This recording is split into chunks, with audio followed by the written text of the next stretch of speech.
Welcome to the St. Louis Park Rec Center and exciting boys non-conference hockey action as the Orioles bring in the new year of 2014 as they host their visitors from the east from Minnehaha Academy.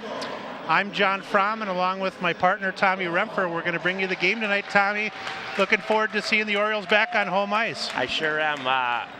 We've only got, we have 3 victories this year, 2 on home ice and 1 on a neutral, so hopefully we'll get the karma going again. You see the starting lineups being introduced for the Red Hawks from southeast Minneapolis down there. The Orioles and Red Hawks have met twice in the last couple of years. Both games were a 3-1 and a 3-2 outcome the last 2 years. Starting lineups for tonight for Minnehaha Academy. The goaltender is going to be Justin Ball, number 33, a 6'5" goaltender who just came over as a senior from Coon Rapids.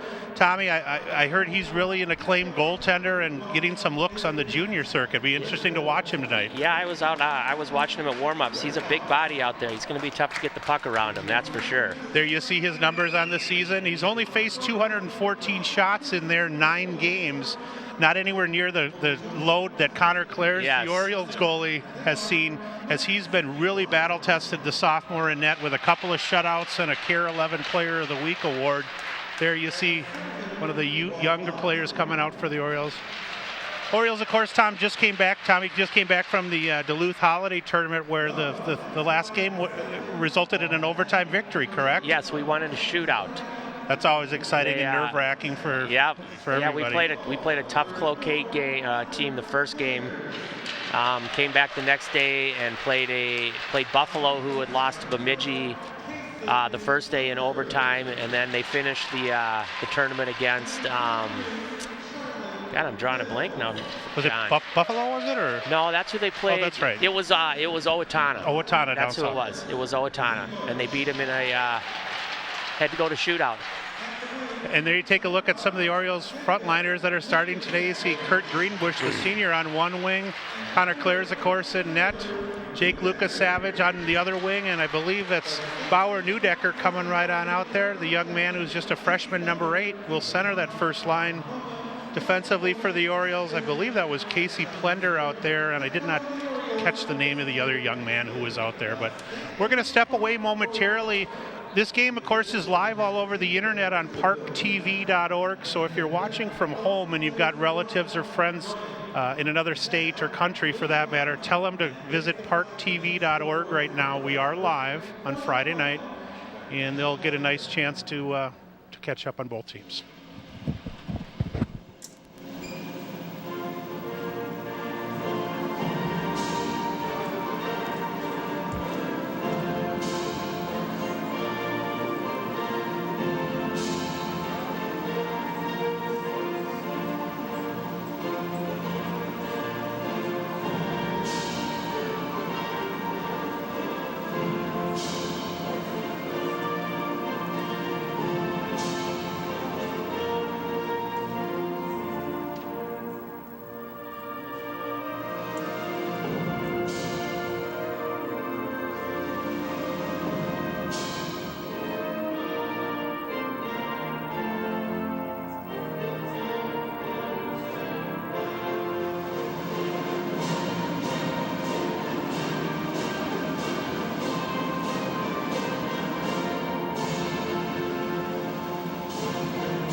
The acoustics are in perfect form here at the Rec Center tonight, and as a nice stirring rendition of our national anthem.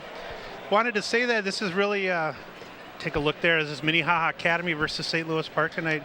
Should be really a lot of fun for you and I tonight, Tommy. A couple of St. Louis Park graduates on our own. Of course, my son played here, and your boy TJ, who's been out there all last season and then part of this season. Yep. Not able to go tonight, but certainly a loss on the blue line. It'll be interesting how Coach Keasley deals with that. Yeah, they've been playing with rotating 5 defensemen, or that's what they did anyway up in the tournament. So I'm not sure if he's going to bring up a JV player to help out, or if they're just going to go with 4. It would be interesting to see what they do. Yeah, absolutely. And we should mention your son, of course, a really good baseball player and just had an excellent soccer season with the Orioles, too. And your daughter, Samantha, like my son, freshman in college, so she'll be heading back to Denver pretty soon. She leaves in 2 days. We're going to miss her. Been home a little bit. So both teams are going to line up with their first units to start tonight's game. You've got Josh Radke at center for the Red Hawks, centering at Andre Lorenzi, as well as Josh Galkowski. Lorenzi, Radke, and Galkowski. I'm not going to give you the first names if the last names are that long. Lorenzi, the leading scorer for them. He's got 9 goals and 11 assists for 20 points, number 5 for them. Their first unit, Tom, has produced 22 goals so far in 9 games. And it's 2 juniors and a sophomore, Radke the sophomore there. He'll line it up against Kurt Greenbush, and we're ready to drop the puck here at the rec center. Off the face-off win, here comes Lucas Savage with a high twisted wrister that goes high off the blocker into the net. Nice to see Jake put one on net so quick, Tom. Yeah, nice quick burst out of the face-off circle there. Really nice win for Curtis, and I'm sure he'll take a lot of the draws as both he and Lucas Savage are in their 3rd year on the varsity up there. Charlie Hills back on 1 point, and the puck goes back to Hills off the face-off win. A little nub shot and a follow by Bauer Newdecker, and at 10 seconds of the first period, Tommy, you take it from there. Wow. Rebound shot from Hilsey from the top of the circle, and rebound came off to Newdecker, who was standing right down on the goal line, and put it up and over the goalie's shoulder and in for the goal. And tough angle. And as a former goalie parent, that was really kind of a knuckleball shot from the point off the faceoff win. So he did give up, a 4 or 5 foot rebound, and it was at a bad angle. But Bauer with those quick hands, and the freshman sniper adds to his point total. That's his 4th goal of the year. And along with 4 points, he's got 8 to lead the Orioles in scoring. So just what you needed for home cooking early on, and the Orioles will change their units here and come out with another unit here with Nicky Hames, Teddy Hopman, and I believe Joey Kramer out there. Off the face-off, puck is corralled off the glass and moved in as Charlie Hills will corral that in the corner. Unfortunately, loses a battle behind his wall there, and the puck is momentarily taken away by the Red Hawks. Attempt at a stuff and a wraparound here. Puck is banked off the near wall and collapsed down on by Wolpert, number 8 there for them. Here is Hopman at center ice, has it momentarily taken away as both teams will change on the fly here. Claire's kicking it off to his side. That was Plender. Plender with a nice redirect there off the glass here, a cross angle pass, and Fortmeyer going to find a friend down low as he crosses all the way down to Miles Malarkey in the far zone. Luke Erickson behind the Red Hawk net over to his partner Lenhart, who works it up the wall, but the Orioles are able to take it in relief. Here's Luke Erickson, 6'5", 215, the acclaimed defenseman for the Red Hawks in his 4th year on the varsity and one of their 2 captains. Here's TJ Halfin off of a nice stop and go move at the blue line there, shoots it in as he tries to find Patrick Borderwick behind the net. Nice outlet pass there. Possible the Red Knights. 3-on-2 possible break by the Red Hawks, and indeed it is a shot and a goal on a breakaway that time as number 16 Sam Lundqvist took the pass from Max Hobro, and Lundqvist, one half of the Lundqvist brothers, number 16, gets the goal at 1:38 here. And for Lundqvist, just with absolute awesome speed as he goes, he's a right-handed shot playing on his off wing there, and indeed he just pulled that puck back. Connor took a good angle to it, but when he pulled that puck back, he was able to stuff it on the far side. Wow, tough shot. A lot of offense here early. Yeah, and that's something we haven't had in a lot of Orioles games, as the Orioles have been fantastic about keeping the goals against down, and hopefully we can get some more going. The Lucas Savage Greenbush line out there again as they're cycling on the near wall here. Back to Lucas Savage, right hand wrist shot on net, kicked away. Greenbush with the follow, and Ball able to push that aside. Ball got to be careful with those rebounds tonight, and here's the youngster Newdecker cycling down low, but nobody home, and Malone will try to break it out. Nice aggressive forecheck, Tom, early on by the Orioles here. Yeah, let's see if they can keep it up. Here's a cross-rink pass over to Galkowski. Their first units matching each other today, and Hilsey going to step up from left blue line and shoot that in, and the Orioles will finish their change. Oh, here we go. Cross-rink pass to Galkowski. And the junior going to work it in, but be ridden off the puck nicely momentarily by Noah Fortmeyer there. Was able to gained possession of the zone, but unfortunately for the Orioles, fortunately for the Orioles, Fort Wayne were able to push that out. Out at center ice here, it looks like Nikki Hames along with Joey Kramer and Teddy Hopman out there right now for St. Louis Park. Both teams are going to finish their changes again. If you just joined us, St. Louis Park against Minnehaha Academy Friday, January 3rd here, live on Channel 16 and all over the internet on ParkTV.org. So make sure your friends know. Puck is momentarily broken out by the second unit, this time by Minnehaha. Corralled in down low and taken away nicely by, was that Nikki Hames? I couldn't quite see if that was 9 or 7 there. Pushed up the wall here, and Joey Kramer going to take that away.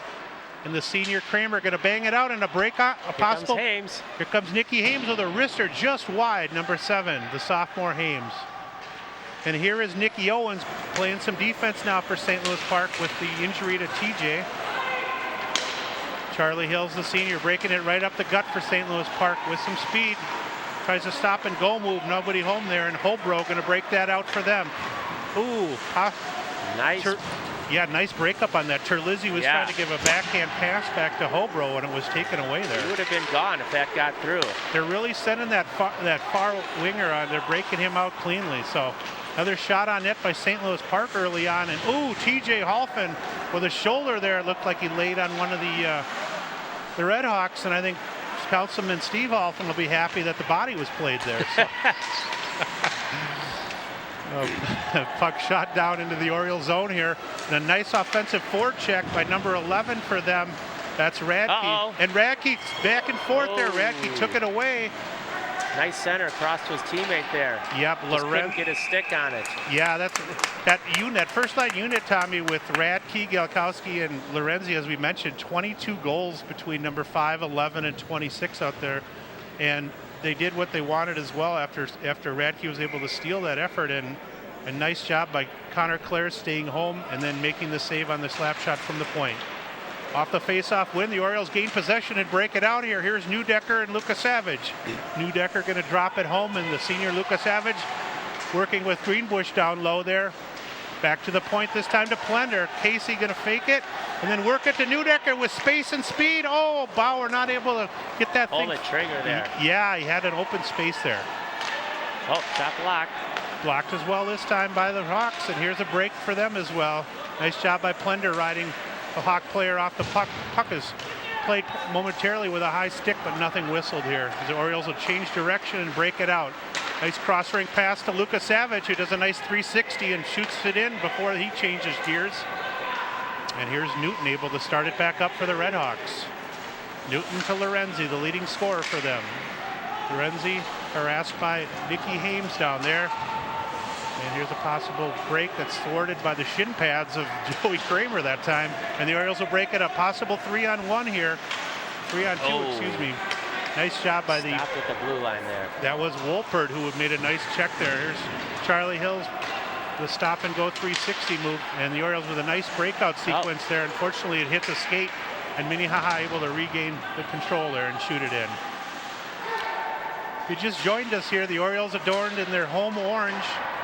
Love to see the orange out there with the black stripes, and Minnehaha Academy in the black with the white stripes. Puck is shot on net that time by 17 Faby, and Connor Clare is going to hold there, Tom. A lot of excitement and a lot of fast-paced action, as well as some hitting early on. Yeah, it's been up and down the ice, that's for sure. And the Orioles do kind of play a little bit of a wide-open style there, though. They've given up a few shots this season, but their goaltending has been pretty stellar at times, and that's kept them in quite a few games. Absolutely. As we talked about earlier, the sophomore Clare is a Care 11 Player of the Week earlier. A couple of shutouts over Delano and Orono, and he's played every minute in the net this year. And it's nice for Terry Keesley to know they've got him around the next couple of years. Yes, absolutely. Absolutely. There's Luke Erickson, the senior, going to corral it off the boards for Minnehaha as the Orioles are able to take it away. Faby over to Erickson. Erickson cross-ring pass to Hobro. Hobro being corralled by a couple of the Orioles there, and a nice back check job by Casey Plender and TJ Halfin there. Orioles not able to break it out cleanly, and Minnehaha will regroup in the center ice area. Here's Erickson again, right-handed shooter. Getting harassed on a forecheck by Borderwick there. Coach Griswold was telling me that they've got 20 new players in the Minnehaha program this year, Tom, and here's a possible break for Borderwick. Wrister, nice drop of the left pad that time by Ball, as Patrick Borderwick had a good opportunity there. Nice play by Halton there to step in and intercept that pass and drop it back to him. And there's one off Noah Fortmeyer's, looked like a skate, taken away this time by Hobro again, and the third line unit for them. Oh, partial change. Hobro, one of their third liners, Tommy, out there as well. We should mention it's Sam Lundquist, Terlizzi, and Hobro, the third line for Minnehaha. And there was a Hobro pass to Andre Lorenzi, who had just broke on for the line change, and Lorenzi's shot is steered. There you see Patrick Bordewick's wrist shot in the last sequence the Orioles had. So 9:40 remaining here in the first stanza. 1-1 Minnehaha and St. Louis Park. Park has their first line out there again. Yeah, it's going to be interesting. I think we're going to see a lot of line matching tonight, Tommy, with the first units going hard against each other. Griswold had mentioned to me that he saw, the Minnehaha coach said he saw a lot of Lucas Savage and Greenbush last year and the year before, so he's aware of their size and skill too. And he'd heard about Neudecker as well. So yeah, he's the little mosquito out there. There's a nice check by it's a good Ampelov. Good nickname, exactly. Just kind of pesters people out on the ice. Yeah, Bowers, he's a little vertically challenged, but he is only in 9th grade, and is just like his dad Andy put on some height. I'm sure Bauer will. Yeah, and he's he may not have the size, but he's got the smarts, that's for sure. Oh, and that unit is really with the two wingers with an aggressive forecheck and size with Greenbush as he finishes. I can see why Coach Keasley has those guys playing together, because you've got two really big, strong, aggressive, fast skating wingers there, and a real playmaker in Bauer. So they're about due for a line shift. Oh, got a whistle. Hand pass. Little hand pass. If you just joined us, it's Tommy Rempfer along with John Fromm here at the Rec Center tonight as the Orioles break in the 2014 year with their first home game of the year, and I think only, Tommy, the third overall home game of the year, or fourth, actually, I guess. Oh, is it fourth? Yeah, I forgot about the Sibley game, sorry. Oh, that's correct. You're right. We've won 3 at home. And the Orioles are not home again for 3 weeks, so you make sure you go to the gopark.org website and check their schedule. Here's a couple changes for the Orioles. I believe that's number 3, Graham Larson, out there behind the net for St. Louis Park. Nicky Hames out there as well, and Hames on the near wall here steals the puck away. Both teams on a 5-on-5, but the Orioles playing like they're on a man advantage. Graham Larson out front, pushes it, not able to get a stick on it. Oh, nice shot by Larson there on the backhand. Tough to get that bouncing puck though. And Graham's a young man that's kind of shuttled back and forth a lot, Tom, right? Yeah. Between JV and varsity, but did see some work last year as well, and he pushed that out front to Teddy Hopman, and maybe are they mix and matching Kramer and possibly Larson? I saw Larson played, I believe he played all 3 periods of JV, so he may only be eligible to play 1 period of the varsity game here, but. And Charlie Hills hits the crossbar there on that attempt at the 7:50 mark. Hills pushing up from his defense position as the Orioles win another war battle there. And here's Malarkey out front, the right-handed shooter, still with the puck on his. Puck is shot on net, and a long rebound again for Ball. Have seen some longer rebounds and the puck control. I guess I'm a little bit spoiled in watching Claire's the last few years in Bantams, because his puck control is just phenomenal. But there were a couple rebounds. There you see the dinner bell being hit by somebody who has to fight for every meal around the Hills house in Charlie Hills, as there's so many mouths to feed for the Hills family. So. He's one of our more offensive-minded defensemen, though. He's been known to step up in the play a few times, and absolutely, and he really does a good job. Had nice production last year out of his left defense position. And one of the skaters falls for Minnehaha. Unfortunately, it looked like he lost an edge and might have twisted a knee. I think that was number 16 for them. Yes, it was. And that was Sam Lundquist. Sammy Lundquist. There's 2 Lundquists on the team, Jake and Sam. Brothers? Yes, they are 9th grader and 11th grader. Absolutely, good call. You talk about the youth, Tommy. I mean, when you look at this, all 3 lines, all 9 of the top forwards from Minnehaha, 9th, 10th, or 11th graders. Not a senior to be had. So yeah, they only have looks like 12 seniors on the roster, and one of them's their goalie. So they got 2 seniors that our skaters. And here's a 2-on-1 break this time. Nice backhand pass, shot, and the leading scorer, Lorenzi, I don't know if he piped that over the net or what happened there. I think it was a bouncing puck. I think he didn't get a good clean shot on it. He'll take a look at it again. It was Radke 11 with a backhand pass over to him, and he shoots it, and yeah, you can't see so quick, but I think it just went over the net, and he's got to be upset about that. But well, it didn't hit the goalie, otherwise the faceoff wouldn't be outside the circle. So good point, Tommy. Good point. Then back into the Redhawks zone. Wolpert going to work with his partner. They're taken away by Greenbush, going to the backhand, and a nice stick check by Wolpert. They're able to stop the opportunity by Greenbush. Curtis holds it again at the line, but now a 3-on-2 break for Minnehaha. Up to the right side here, puck is crossed, and a wrist shot, and there, what a snipe by Andre Lorenzi there. Shallow angle shot at the 6:31 mark, but I think that he got rid of that shot in a 1/10 of a second when it ended up on his blade. You can see why he's the leading scorer for this team. In a partial screen here, and he waits, and then when he decides to shoot just under the crossbar and the far pipe. So Lorenzi going to get another goal for him. That's his 10th of the season here. And that is at the 6:31 mark on the assist to Radke. That'll make it 2-1 early on here for the Hawks. Charlie Hills with some speed. He's got Hopman and Hames out there to help out. Unfortunately, the pass misses up front, and the Orioles are going to have to regroup at center ice here. Hillsy stepping up into the play again. You know, that's something, too, that I think Coach has really been hoping to get Charlie more involved offensively and take advantage of his great foot speed. And yes, he does. He is quick out there on the ice. Yeah. And he's a smart man, too. He is. He knows the game. I think he's got a high ACT score and a lot of college opportunities in his future for academics. So a lot of those Hillses are doing well in college. You got Mickey was a goalie here at Park, and Jerry, and Grandpa Hill I don't think he ever misses a practice. I've never seen him not at a game. No.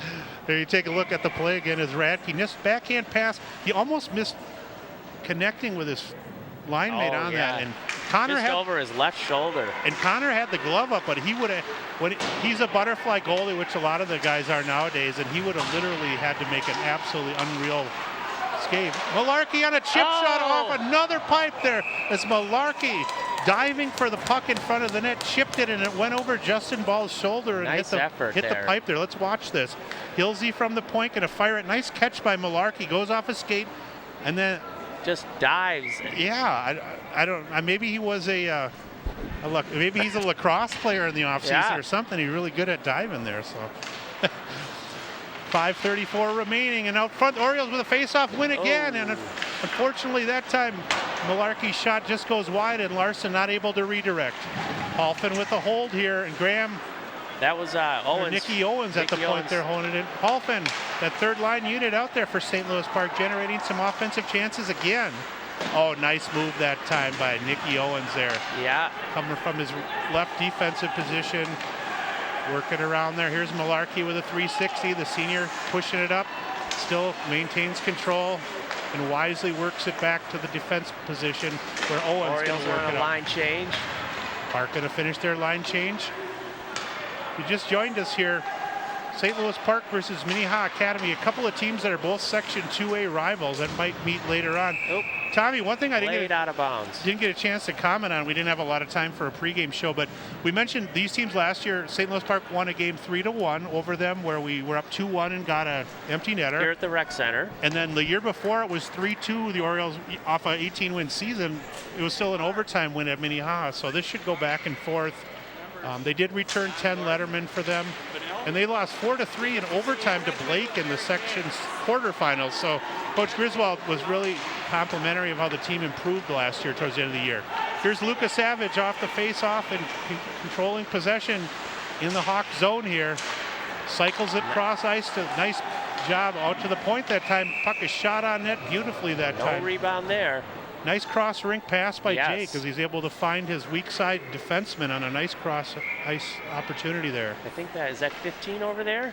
Yeah. I think that's Gigi Guyton coming up from the JV game. And number 15, usually adorned by the sweater, usually worn by TJ Remfer, but Gigi's older brother here tonight, and and I know Alec is only a sophomore for the Orioles, so some great opportunity for him to gain playing time too. Here's Gigi, going to corral the puck and shoot it down here.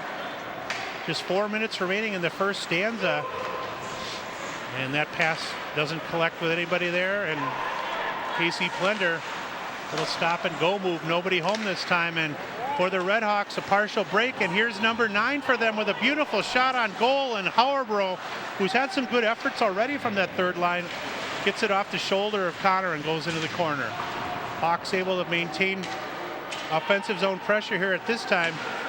Plender, weak side, lost the puck, could have been a dangerous play for him. But Lucas, go ahead, Tom. There goes Lucas Savage up the right side. 1-on-4. You don't like those numbers, but did he get a penalty drawn on him? I'm not sure what we got. We got an interference, and I don't know if Jake helped draw that. No, that's going to be on Curtis, unfortunately. I was going to say, if it was on them, they shouldn't have blown the whistle because we had the puck. Right. So Curtis Greenbush going to get sent to the sin bin with 3:21 remaining in the first period on an interference call. Face-off going to be brought down into the Orioles zone to end the first period. Coach Griswold telling me that he leaves his lines together on all of his penalty power play opportunities. Here's Newton back at the point for them. Newton being harassed by Hopman at the top of the circle here. Hames the other wing out there. Hamesy number 7 also on the defenseman there. Owen, and is that Hills down low there? I think so. It's hard for us to see. Yeah, it's Hills. So it's Hills, Blender, Hills, Owen, Hopman, and Hames out there. PK. And here's Teddy pursuing Newton behind his own net. Newton going to stop and go, change direction here and try to break out. Nice opportunity. We're going to have a penalty whistle. I think they're going to call a slash on Teddy Hopman, which if that's the case, I'm not in agreement at all on that penalty. And I'm sorry to tell fans that. But no, absolutely not. Ball off the ice, so a 6-on-4 until the Orioles can touch the puck here. Boy, I don't know, Paulie, if we have the replay of that. I'm normally not too definitive on my thoughts on that, but if he called a slash where we're already down a man on this particular play here. Yeah, what did he do? What in the world did he do? Unless he thought Tommy... No, you got it. You got the replay. Unless he thought that he grabbed him with his left hand as he swung. I know, that's really tough to tackle. And at 2:32 remaining in the first, boy, that makes a 2-man advantage here. And I don't think Terry Keesley too happy with that whistle here. So I think he called hooking on him. Boy. So we'll see if the Orioles can fend this off. A minute 10 of 2-man advantage here. Just 2:25 remaining in the period. 5-on-3, and for the Orioles, Lucas Savage is going to be at the top of the umbrella with the seniors Fortmeyer and Charlie Hills out there. Some experience. Weak side first line unit out there as well for Minnehaha. They're just going to content to play catch on the near wall here, and the Orioles are happy to have them do it. Yeah, can't score. It's hard to score from behind the net. Here's Faby back to Erickson with a big shot. Fakes a shot, pushes over to line mate Hobro. Not able to collect with Jordan out there. Alex Jordan cross rink pass this time to Hobro. Shot opportunity, and Clarzy able to hold his ground and thwart Erickson there, and nicely done as the Orioles able to relieve pressure. Just 20 seconds remaining in the 2-man advantage. Nice clear by Lucas Savage there off the glass. That was beautiful. Ball going to start a break on the other end, and Hawks are going to gain possession here. 10 seconds remaining in the 2-man. Unfortunately for them, but fortunately for the Orioles, the puck's going to leave the zone. And the Orioles look like they're going to have opportunity to get a man back here just in a second here, and indeed they do. Curtis Greenbush going to pop out of the box here. The Orioles just 1 man short here, and they get a good penalty killer out there.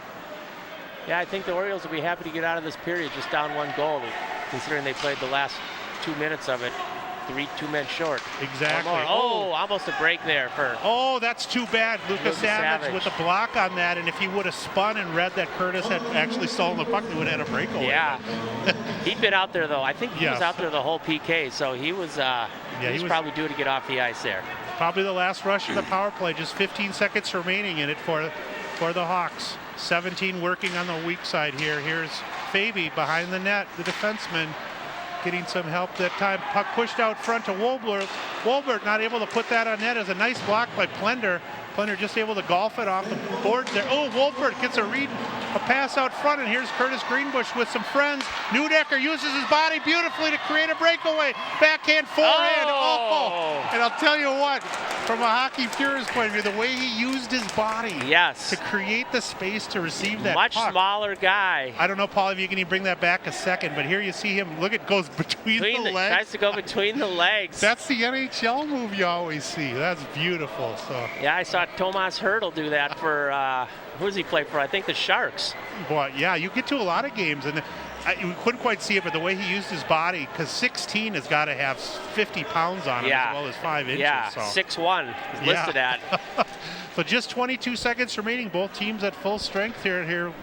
And nice opportunity as Greenbush able to get it up. Here's Hopman off the face-off win, back to Hilsey. Hilsey has that puck hit a couple of feet out front. Graham Larson with a backhand, and I don't know what we've got now. Net off, maybe? Moorings. Yep. Oh, there's the oldest trick in the book for the goalie. You got to push that net off the moorings with your shoulders or your. You've seen your son do that a few times, huh? I don't think. Well, I don't know. I don't think Ryan would. Well, why not? Why not go for it if he's going to get it? If you don't get the penalty call, it's a nice play. Yeah. I told Ryan to try that more on breakaways, but he didn't think that was a good strategy. So, just 4 seconds remaining, and a wrister on net that time, as that'll end the first period. But a great opportunity. I believe that was Teddy Hopman going for his third of the year here. And although the Orioles down 2-1 after one period, a lot of opportunities on both sides, and probably a really good bit of momentum St. Louis Park able to gain at the end of the period after they were able to handle the two-man advantage for the last minute 10. There you see Teddy with a shallow angle shot. The 6'5" Hall able to hold possession there. He's going to be tough to get the puck by unless you can get him to move side to side, because he takes up a lot of space, even in the butterfly position. Well, and you know, Tommy, I was talking to Pete Samardzija, this is about a year or two ago. I don't know if St. Louis Park's got a long history of sending a lot of hockey players down to Gustavus, and Gustavus has a 6'9" varsity goalie now. Really? And they're into getting the big guys that they can teach the butterfly, because when they drop them down, they've got 8-10 inches to cover up high. But he's got some work. 6'9". So just to recap the first period scoring, Bauer Neudecker 10 seconds into the game gets his 4th of the year. Here, take a look at Tommy and myself with Charlie Hills and Curtis Greenbush on the assists. And then right after that, at the 1:38 mark, the first of 2 goals on the period for Andre Larenzi. No, Sam Lundqvist had the first one. Oh, I'm sorry. Yeah, Sam Lundqvist. And assisted by Larenzi. And then Larenzi with a go-ahead goal at the 6:31 mark on that shallow angle wrist shot, but a quick release. And like we said, Curtis Greenbush got a penalty with 3:21 remaining, and then a really questionable call, I thought, on the other penalty. Yeah, on Hopman, I think that wasn't it? Yeah, you know, I don't think the referees would feel bad if we... No. Well, they might feel bad, but that's okay. I think if they looked at it a replay, he might see that wasn't a penalty. They don't have that luxury there, though. It happens instantaneously, and they got to call what they see. So yeah. We should mention, too, before we go for break here, had a nice visit yesterday with John Basil, whose son Willie's on the Bantam A team, and his 2 daughters are on the girls varsity here. John, very complimentary and very happy that the girls won 3 games and won a tournament last week. I heard that. They won all 3 of their games, and Coach Donnie Williams, special shout out to the girls. And yes, good for them. Congratulations. And then he was thrilled beyond belief to mention to me, last night the Bantam A's had a game here against Mound, and I guess Mound was ranked 5th in the state, and Park scored with 34 seconds remaining to win 4-3. Really? And then, excellent. And then just last week they had tied Edina 2-2, who was ranked 2nd in the state. Very impressive. So get out here and check the SLPHA website if you want to get out and see some really exciting free hockey. And yeah, and these Bantam, I'm assuming most of these Bantam A players will be, they'll be out here with the JV and the varsity next year. Unless you have some first-year ones that'll be able to come back and play a second year, you'll probably see a lot of those boys out here. Yeah, so really, I know he was very encouraged. They're playing Duluth East tonight on the East rink, so we'll have to try to get over there maybe after the second period. Give you an update. I think their game starts at 8 o'clock, in about 5 minutes over there. And otherwise, we're going to step away for just a few minutes. I do want to make sure everybody knows, if you want to get a copy of tonight's game, Paulie, why don't you put up the graphics on that? It's $15 to buy a DVD of the game, or if you want, you can get 3 of them for $10 each. Go to the ParkTV.org website or call Paul's number at 952-924-2635. You can also give him any feedback on the broadcast, including any compliments you want to direct towards Tommy or me. Feel free to let city council members or mayors know if you feel good about what you're hearing. St. Louis Park really does have a great community access system. They do. And, I find myself even at home, if I'm channel surfing, I'll pop on and see what's on Channel 16. And not only do they play the St. Louis Park boys and girls games, they play the Benilde too. So. Right. And that's a really nice thing in a lot of, the community calendar. I know we're going to have Steve Holfen on possibly for a couple minutes later, and his boy TJ is senior out there, and he's a city councilman. So, and once again, a reminder, if you're watching this game live tonight on Friday and you're at your St. Louis Park abode, maybe you're at your castle with a few beverages that you're partaking in, you've got some friends or relatives that, if you have some friends or relatives that are out state that might want to enjoy watching the last 2 periods of this game, tell them to go to parktv.org on either their iPhones or their computers, etc., and they can watch by clicking on the Channel 16 icon. So we're going to step away for just a few minutes here. Stick with us. Second and third periods will be coming here on Channel 16.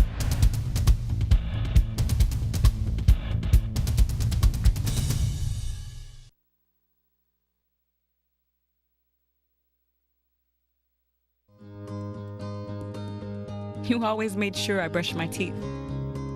You told me that smart was cool. You always told me to dream big. To all of those parents who took the time to make raising their children their most important job, we'd like to say, thank you. Thank you. From the bottom of my heart, thanks, Mom and Dad. This message is brought to you by the U.S. Air Force. Just underway here in the second period as the Orioles off a face-off win. Now with possession of the puck in their own zone, Johnny Fromm along with Tommy Rumpfer here at the rec center. Ooh, a hard wrist shot that time by Lorenzi for Minnehaha. Almost generated the third goal of the game and the second for Lorenzi. Nice shot here early on in the second. Nice job by Claire's coming out to cut down the angle there too. Yeah, he's certainly faced a lot of pucks this year. We didn't mention Connor's got a .918 save percentage. We talked about his 2 shutouts and his Care 11 award. He had faced 381 shots coming into the game in only 10 games. So 38 a game, and from what I've seen, hardly giving up any long rebounds, great puck control, and his lateral quickness is excellent always. So. Yeah, I think he's considered one of the the top goalies for 10th graders in the state here. He's got a bright future ahead. His dad played goalie at St. Thomas, I think. Yeah, I think they're in Orono High School, right? Yes. Yeah. And real good hitter too. I don't think he's going to pursue baseball, but a nice left-handed stroke as well. Off the face-off, St. Louis Park controls momentarily in their own zone as Tilsey going to get the puck and work it up the wall here where it's tattooed out by Joey Kramer. Over to Hamesy, but taken away that time by the Redhawks. And here is Fabi, the defenseman. Oh, across ice. He had a beautiful opportunity to hit Lundqvist, who along with his brother Sam, have put on a lot of pressure already in this game. Orioles having trouble getting out of their own zone early here. Oh, here goes Owens. Here's Owens with a 3-on-2 here. Let's see if the Orioles can utilize the number advantage. Oh, one of the players peels off. Oh, beautiful redirect by Hames off that shot by Nicky Owens. Almost cashed in for a goal that time. Cross-ring pass for the Hawks here, and here's 16 for them. Sam Lundqvist, he's got 1 on the day. That was an excellent opportunity. Unable to get a stick down was Hobro to try to redirect that, though. Looks like they have another JV player up here, Lexi Rebello playing defense. Oh, He's sure, number 18 here. Number 18 back here. Oh, wrister almost goes off the high shoulder and into the net that time. Was that TJ Holfen who launched that? Yes, from his right? It was. From his off wing there, backhand. Yeah. It's a tough shot. TJ working around there, go to the backhand. And you know, when that top defenseman didn't dive low, he decided instead of going all the way around, I'll put it on net. So yep. Borderwick get a stick on that out front, and Holfen with utilizing those baseball skills, tries to hit one into the net that time. Good opportunity off the faceoff, and a nice finish on the check as well that time by Graham Larson down there. Redirect and change in speed as Lundqvist to his backhand. He's going to put one wide of the net. Peeled all the way out to the far board that time, and Noah Fortmeyer will gain control behind his own net. Nice break out there by the Orioles. Bordowick to Malarkey, and here's TJ Halfin. Nice pass to Malarkey. Oh, just off the end of his stick there. It looked like Lenhart just got a small piece of that for them and was able to push that around. Here is Lundqvist again. Nice step up by Malarkey. Or no, that's Malarkey. You're correct. Malarkey got some space on the point, but he turns away all the way around, pushes it off the shoulder of the goaltender ball.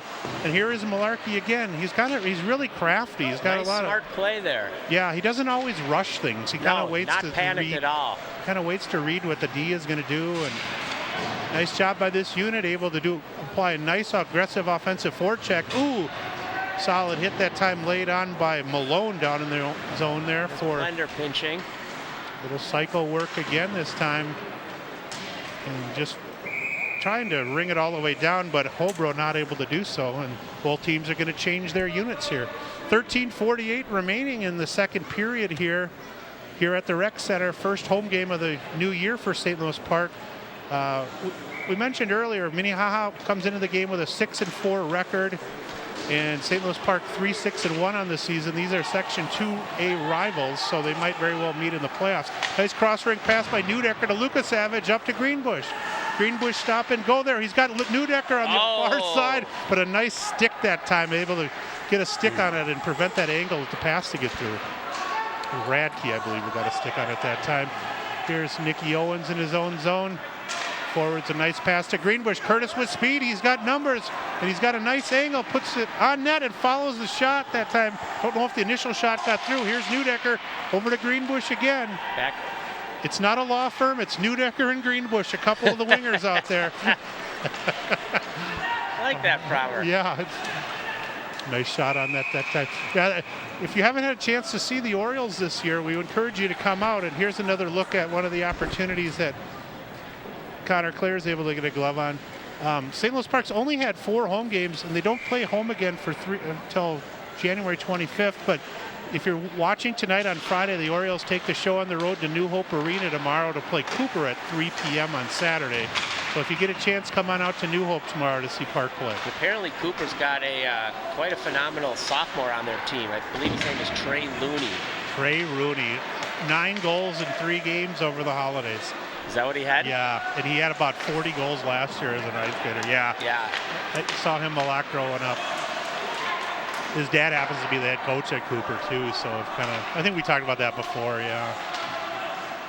Back to live action here. Teddy Hopman tries to find Nicky Hames, but that pass goes off Hames' stick. Ooh, Hopman trying to finish a check nicely there. Indeed he does. And Hillsey going to regroup, and with speed he works up the middle there. Charlie Hills goes to the back and taken down, and he draws the penalty that time. St. Louis Park still with the puck there. Nice job with Hillsey's speed. He was able to create an angle that time. And Hobro going to get the gate at the 12:10 mark here, I believe. Hobro just a little slash. You got to love those arms flailing up in the... That's a dead giveaway that you did something wrong. You don't have a prayer of not getting a penalty, do you, Tom? If you throw your arms up? You're almost better just continuing on like nothing happened. See, I know the ref didn't see it. He's a nice young man, that Hobro, but he's certainly committed a sin, and he's going to be in the penalty box right now. So, face-off after the Orioles on their first power play of the game here. They got Lucas Savage back at the point, and they put Hills up on the wing on the power play. Ooh, Greeny with a wrister goes wide. Noah Fortmeyer also out there with Neudecker. Hillsey from that center position, but that, he's got some speed and great hands. He doesn't get a chance to use them a lot from his defense. Nice job that time by number 11 for them, Radke, as he was able to beat Noah Fortmeyer down the ice and momentarily create a break here. Here's Neudecker. Speed up the middle.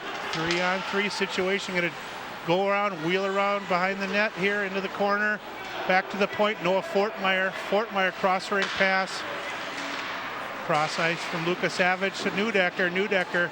And they're really looking, you can see the seniors in Greenbush and Lucas Savage really looking for Neudecker and vice versa. They must have a lot of trust with each other of ability to catch, create, and finish. Yeah, and this has been St. Louis Park's most productive and best line all season so far. The 2 seniors with the young freshmen out there. Here's Greenbush. Ooh, tries a slap shot right off the draw. Puck going to go wide of the net. Orioles hold it in though. Hard slap shot on net, and Ball lays that left pad down nicely and able to swoop that into the corner.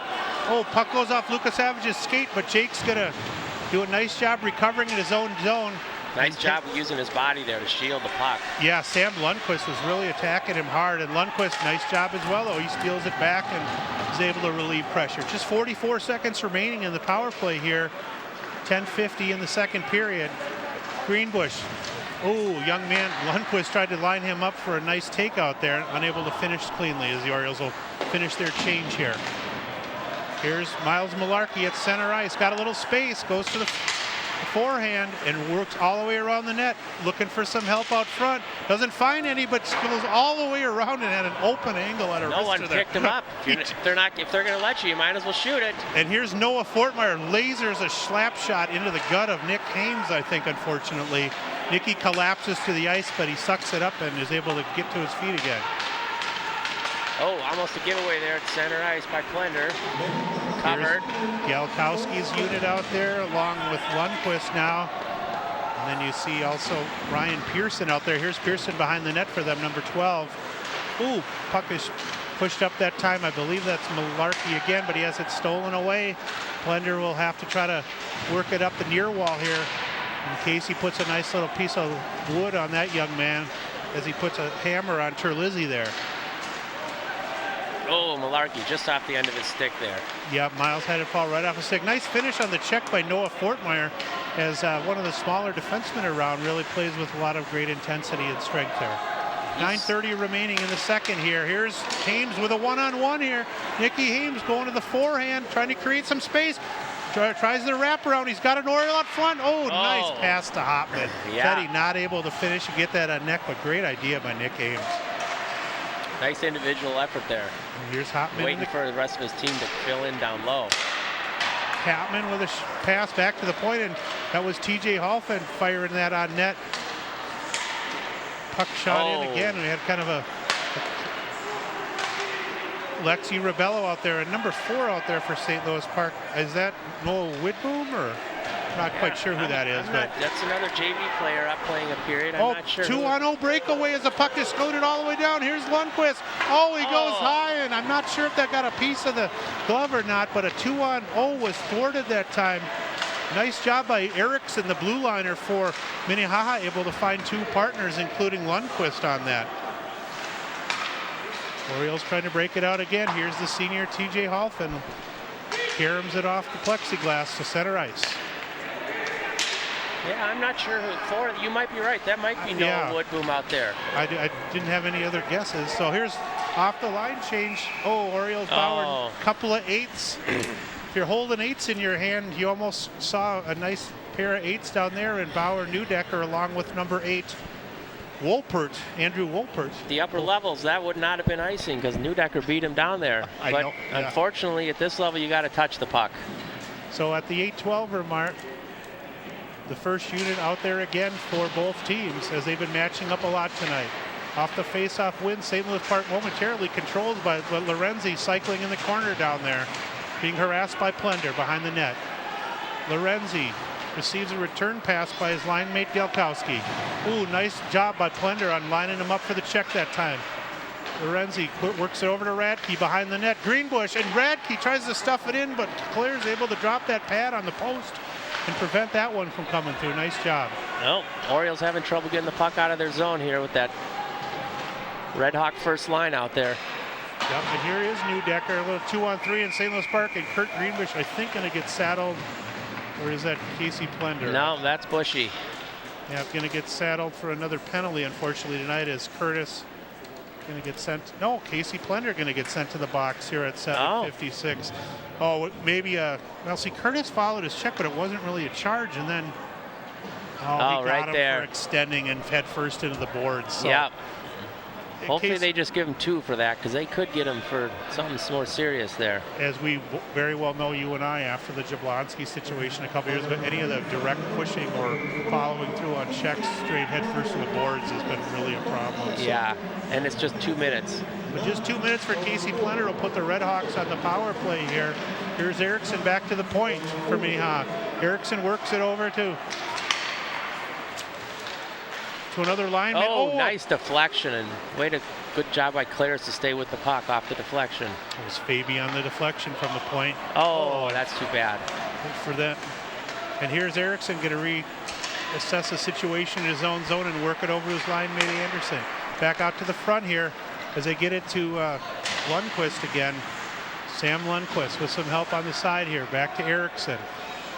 Erickson being cross ice. Corralled by a nice drop pad save that time. Back to Erickson straight out at the point. Wrists it on net. Is able to get it through Malarkey onto Clares, but Clares able to get a stick on it. And here is Nicky Hames with some speed, but he's being pursued in an aggressive manner. Nice job that time. I got to give a shout out to number 9 for them. That was a nice job by Hobro. Hobro, yes.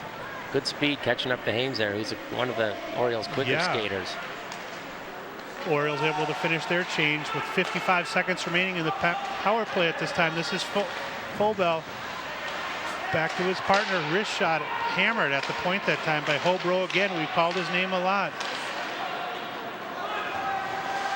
Lundqvist in the corner along with Greenbush. Greeny gets it to his partner. I think that was... Oh, nice pickup there by Lucas Savage on the pass. That was a long pass as Greeny got it to his line mate, and then they chipped up. Nice forecheck again by Greenbush. That was a tough catch for Lucas Savage. That puck, he caught that in the air with his stick. I sure hope we have a replay of that because that was an amazing play. And here's Radke. Just 15 seconds remaining in the power play. Radke behind the net that time. Cycling it to Galkowski down there. Radke got some help on the near wall here. See if he works it to Erickson on our side. Radke again as the power play going to expire here. Radke to the point, just going to throw a wrister on net, and Clares, he sees it all the way, and just like he does in baseball season at first base, he squeezes it for the out. Clares will catch 99% of those if no one's in front of him, if he can see them. Yeah, here's a replay of the long pass as Greenbush got it behind the net to, I believe that was Fortmeyer. And look at how Jake caught that between his legs. Then he goes to the wrister and just puts it wide there. Yeah. Off the face-off win, pushed out front. And another break that time by the second unit this time. Here's Jordan Pearson and Lundqvist again out there. And there is Jordan's shot. Hit some bodies out front. Taken away, and here's Splendor with some speed. Being checked aggressively as he's being battled down low there by Lundqvist, the other Lundqvist brother, Jake. And Jake called offsides there. Yeah, Jake Lundqvist, number 10, the brother of Sam Lundqvist, really aggressively pursued Splendor at the blue line there, and I thought they were going to have some fisticuffs. Casey's been known to get a little excited out there at times. Well, I just saw an interview with Mike Tyson. I see he's in town for boxing, so perhaps we could have had a warm-up before the big card at Target Center. So there's TJ Halfin diving for the puck to try to keep it in for St. Louis Park. Halfin going to take it away, going to the backhand, throws it on net to Balls, able to make a save. Malarkey not able to finish. Nice skate that time, my nice feet in use. That was Hills. Yeah, Hillsy puts a skate on, and Woodboom out there again with Halfin. It looks like Coach is done as he's taken the JV wingers and giving them each one period a game to just for varsity to say go for it. Nice redirect that time by Woodboom, and a cross check extended hard behind the net that time by Fabi. Doesn't look like the ref's gonna. Yeah, he really extended those arms to finish that, Tommy. Yeah, sometimes that's a dead giveaway that you will be going to the penalty box. But there's TJ's wrister, long rebound again. Larkey not able to second it, but watch Hillsy's feet able to hold this in. Otherwise, it could have been a bad break. Yeah. And this must be Woodboom, number 4. So, yeah, we're going with it. Behind the Orioles net. have their first line out there again against. It's like the second. Looks like. Yeah, the third unit here is Lundqvist, Terlizzi, and Hobro out there. They've got great balance with their youth, as we talked about. And they're going to be a force to be reckoned with having all 9 forwards returning for next year, too. Right. So. Oh, nice speed by Lucas Savage as he beats Hobro. He's got a 1-on-3 here, but Jake going to fire the biscuit a little over the crossbar there. I'm not sure if that was deflected or if he just shot it high. Yeah. Anyway, it wasn't on net. Yeah. I'm glad he at least fired it, though. He had a 1-on-3. Right. I think he would have ridden off the puck anyway, so. Greeny and, slap shot Owens. that time by Nicky Owens gets it through there. Ball gonna corral that. Ball has only been beaten once, so it was at the 10-second mark of the first period as Bauer Neudecker scored the first Oriole goal. We haven't had anything in the second here with 4:11 remaining. And we'll have to see what the future brings. Orioles with their second unit out there here off the face-off win for them. Radke gets the win. First unit. Oh, centering pass, nobody home. Widboom down low. He's got Hamesy out there and Joey Kramer back on the unit. Oh, nice job by Charlie Hills, able to just create a stoppage there. And here's Hillsy again as he's taken down at his own blue line. Puck taken away, and break here, 3-on-1. Nice save by Connor that time.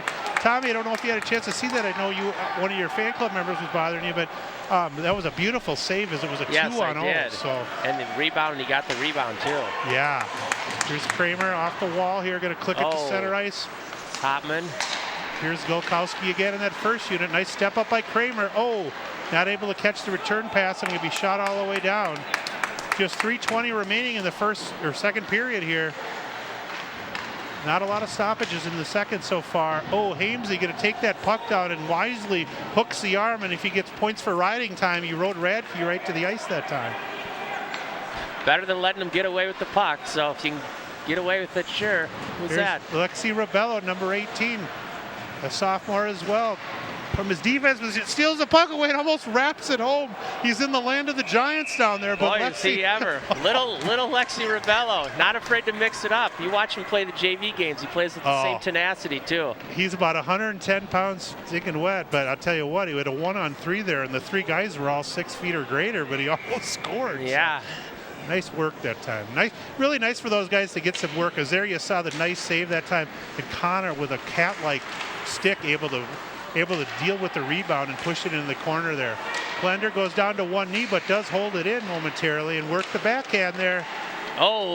Nice centering try, deflected there. Patrick Borderwick not able to get a stick on it, but indeed he tries. Halfin out there with him working the cycle behind the net. Lenhart not going to have any of that as he and Erickson out there to try to push him away. Halfin again. Nice backdoor catch that time. Beautiful 1-2-3 passing sequence. Doesn't result in a goal, but a nice opportunity on the passes. Yeah, it's good to see they're getting. Those are short, crisp passes right on the tape. Yeah. Yep. Here's Halfin being harassed in the corner and good skating. We're able to turn it, work it to Plender as the Orioles going to regroup and change the direction again to Fort Meyer there. To me, the Orioles have done a really good job. Possible break, pushed in. I think the Orioles have done a really nice job of changing direction and rhythm in their passing game tonight. Yeah. We've had a lot of cross-rink passes and a lot of shorter mid-range passes that have really created some space for them, which I didn't see in some of the games early in the season. Their breakout has been a lot crisper too than we've seen in the past. Here's a 2-on-1. Backdoor pass. Lorenzi again. Is that Lorenzi? I think Holbrook was the one, number 9, who had a chance to finish, and Sam Lundquist got it right on his tape. But boy, what a bummer for right over the top of the net. Especially when you shoot it high from 6-8 feet. I mean, Connor's a fantastic goalie, but no matter what, you want it on net. Right. Here's the pass from Lundquist. Beautiful job, just softly gets it over. And Connor goes right to left but he's kind of leaning a little forward, so if he would have just got it a little lower shot, he could have scored the third of the game. But that keeps it at 2-1 with 1:20 remaining in the second period here at the Rec Center. Lucas Savage off the faceoff win with a head of steam and a lot of strength. But he has it taken away off his stick momentarily, but cycled down low to Neudecker. Pushed in front of the net.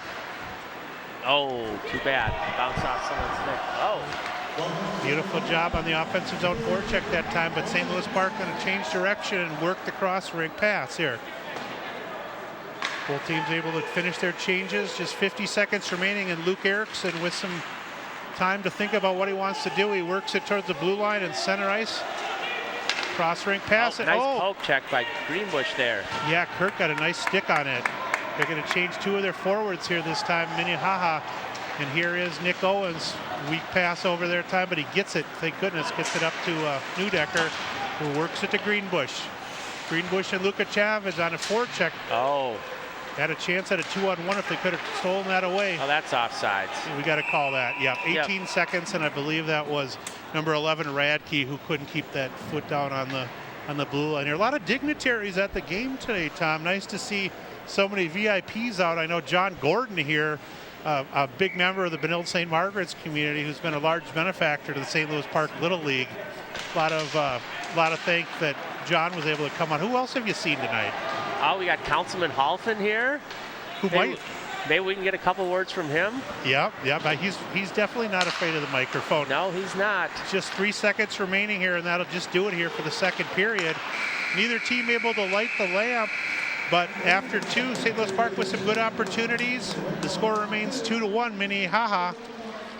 Really not a lot of highlights in the second period. Casey Plender did get saddled with a checking from behind penalty at 7:50. Orioles did a nice job able to turn that into a successful PK, and at the 12:10 mark earlier on in the period, one of the players for Minnehaha, Radke, got saddled with a 2-minute minor. So, Tom, we're going to have to buckle up for the third period. I know I'm looking forward to walking over and seeing how the Bantam A game's going. We'll give all the fans an update.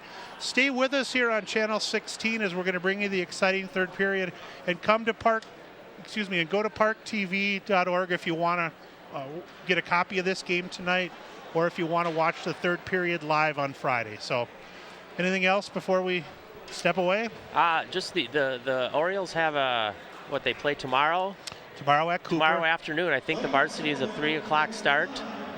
JVO before that, and and I don't. Then they have quite a few games on the road, and then they have a long stretch at the end of the season where they have, I think, like 4 or 5 home games in a row. Well stated, and I believe we have the last 3 games on 16 here against Achiever Academy. I really want to beat those guys, I'll tell you. Just that whole concept of that Achiever Academy. Kennedy and Irondale. So as Bill Hills works the chuck-a-puck at center ice, as he normally does, we're going to step away, but make sure you stay tuned here on 16.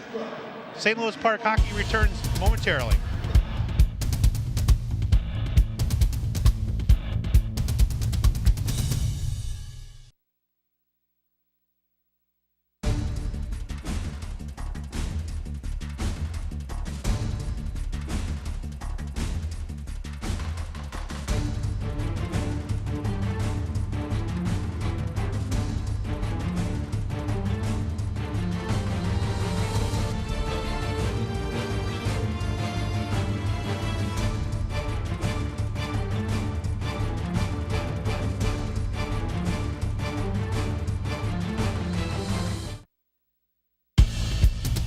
Welcome back to the St. Louis Park Rec Center. As through 2 periods, the Minnehaha Academy Redhawks have brought their heavy ammo out and have extended a 2-1 advantage over the Orioles. But this game back and forth all the way, Tommy Remper, and certainly the Orioles have a great opportunity to pull this one out tonight. Yeah, it's been a close game. I don't know what the shots are on net. We haven't heard, but I'm guessing they're pretty even, and probably just going to come down to a bad bounce or, maybe a penalty or something. So, but this game certainly isn't over. Yeah, absolutely. And hopefully Coach Keesley had some strong words of encouragement and got him fired up for the third period here. I had a chance to say hi to him momentarily as he walked back, and he had definitely his game face on from his years playing at Silver Bay and at the UMD. I'm sure Terry had a lot to say with him.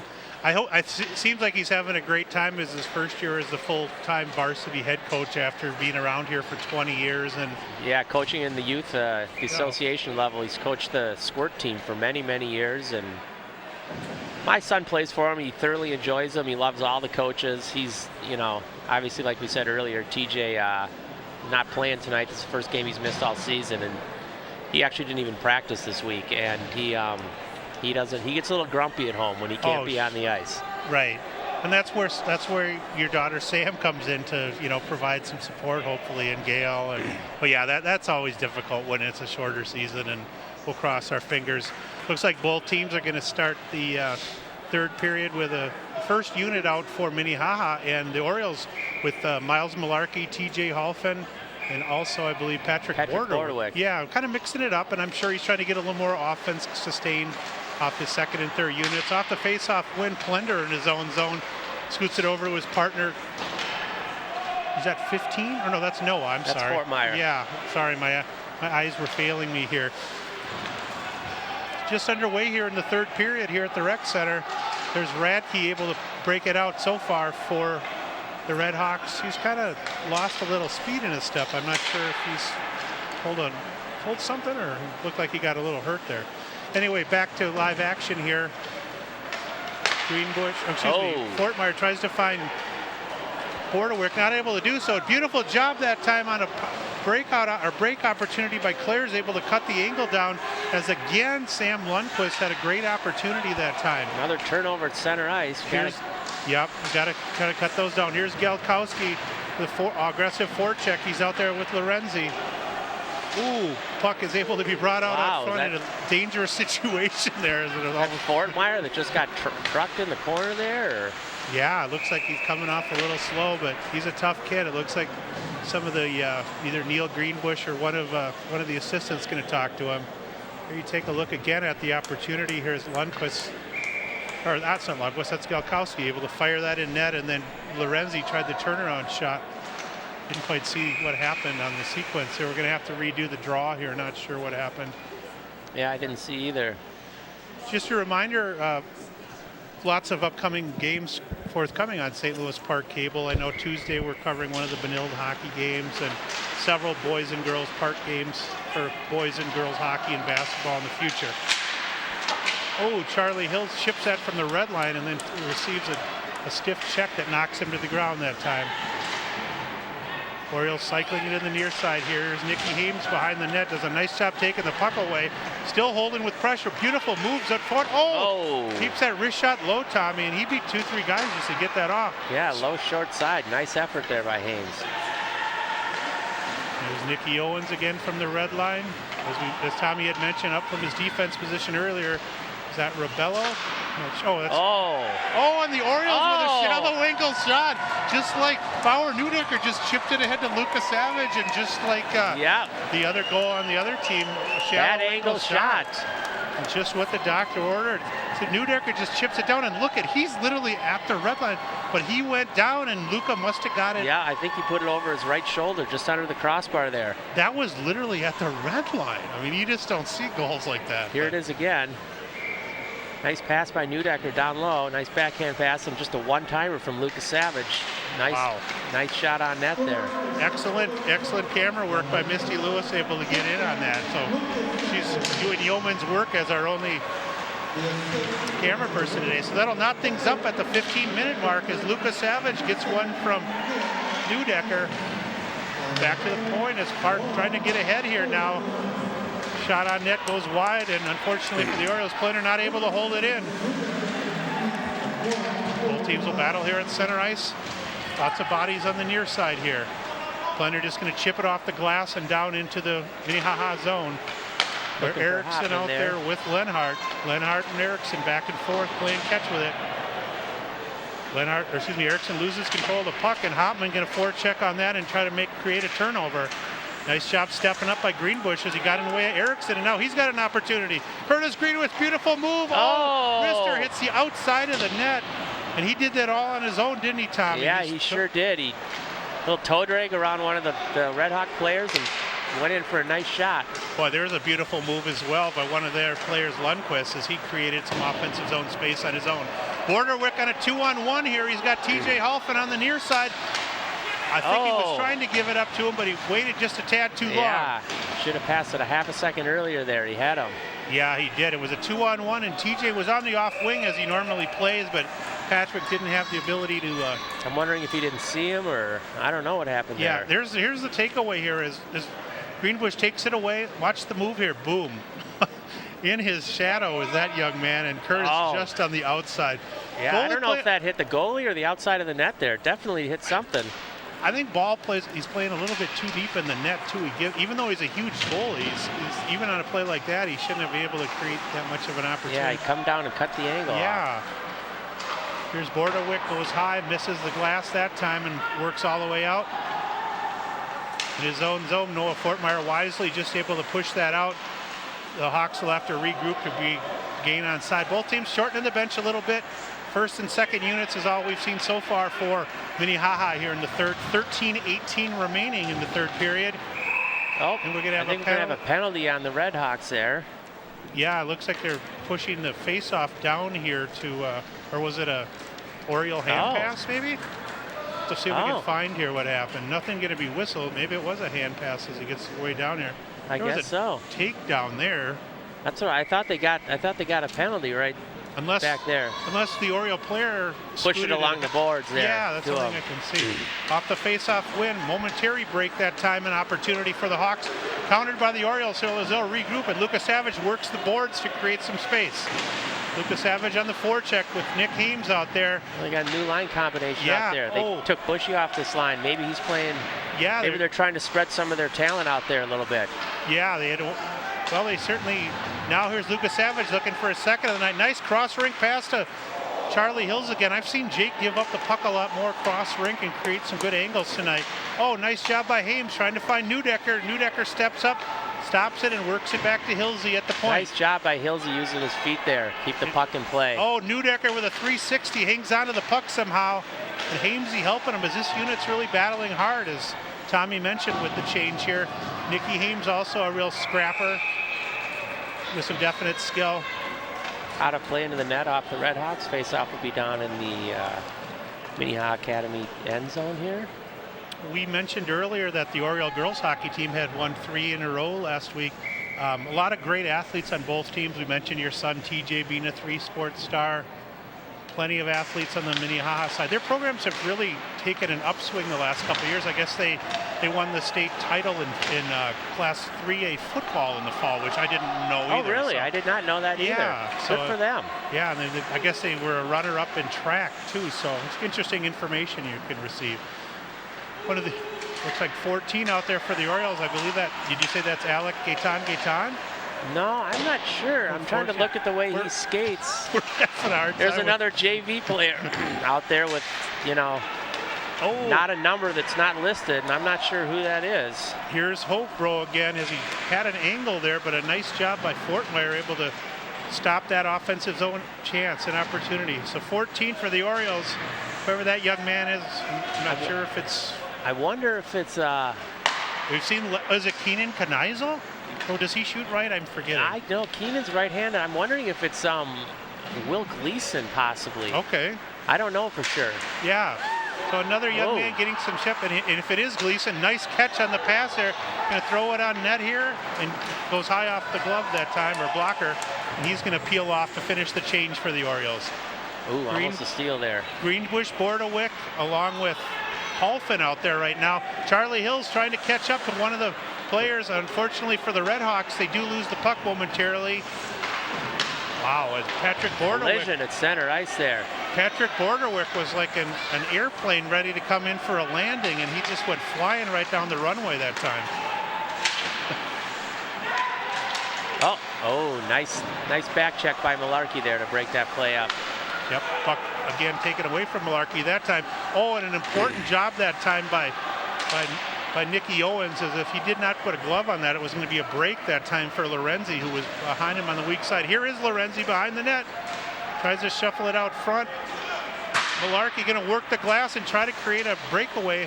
For Halton there, nice effort. Just didn't quite get enough on that puck to get it past the Redhawk defenseman there. That really was, Tommy, a great idea.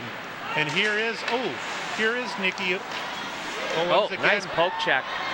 Here is Lundqvist again, one of the Lundqvist brothers. This one is Jack. Oh, Jake runs into one of the Oriole players and has it taken away momentarily. Chipped off the glass this time, and indeed, Halfin going to work that angle and try to beat Malone, but Malone going to step up and cause a turnover that time. Quick up and down action here. Yeah, I definitely need to get some more fluids in me. There's a lot of action going on here. Oh, beautiful redirect on a shot from the point by Lundqvist by 15. That was Jordan again who tried to get one in. Here's Jordan battling out front. One of the Orioles goes high with a stick as he was trying to, that was Casey Plender, trying to take Jordan off the puck.